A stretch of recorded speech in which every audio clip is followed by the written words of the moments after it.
एक तोता बहुत लंबे समय से पिंजरे में रह रह कर तंग आ चुकी थी।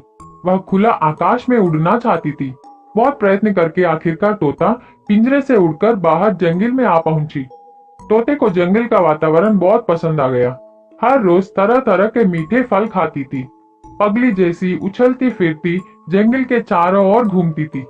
अपना जीवन बहुत खुशी खुशी बिताने लगी। एक दिन तोते को एक बड़ा पेड़ के नीचे सोता हुआ एक हाथी दिखाई पड़ी। उसे ऐसे देखते ही तोते को एक नटखट उपाय आया। चाहे जो कुछ भी हो, वह हाथी को परेशान करके उसे नींद से जगाना चाहिए। बहुत तेजी से पेड़ के ऊपर से नीचे आई। अपने चोंच से हाथी की सूंड पर चुभी। उस चोट से हाथी जाग गई। आंखें खोलकर देखी, तोता पेड़ के ऊपर जाकर हंसने लगी। हाथी नाराज होकर कही, अरे तोता, क्या परेशानी है? तोता ने जवाब दी, मजाक है मेरे दोस्त। हंसने लगी। हाथी को कुछ फर्क नहीं पड़ा। आंखें बंद करके फिर से सो गई।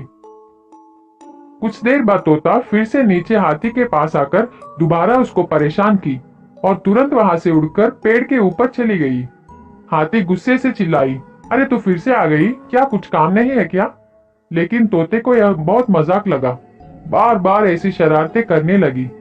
हाथी तंग आ चुकी थी, कुछ करना नहीं चाहा। वहां से उठकर चली गई। तोते को और मजा आ गया। फिर से एक और बार तेजी से जाकर हाथी को अपने चोंच से चुभी। हाथी क्रोधित हो गई। कुछ ना कुछ तो करके उस तोते को सबक सिखाने का निर्णय ली। हाथी एक तालाब के पास गई। अपने सिर को छोड़ बाकी का पूरा शरीर पानी में डुबाई। इसको देख तोते को बहुत मजा आया। वह सोची, अरे देखो, मेरे से डरकर हाथी पानी में जाकर छिप गई। खूब हंसने लगी। फिर से तोता वहां जाकर हाथी के ऊपर बैठ गई।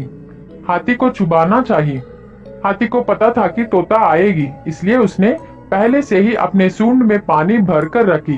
तोता चुभने ही वाली थी, इतने में हाथी ने पानी को झटके से तोते पर झोंकी। तोते को बहुत जोर से लगा। तालाब में गिर गई। जान के लिए तड़प रही थे। हाथी को तोते पर दया आकर उसको पानी से बाहर निकालकर जमीन पर फेंक दी।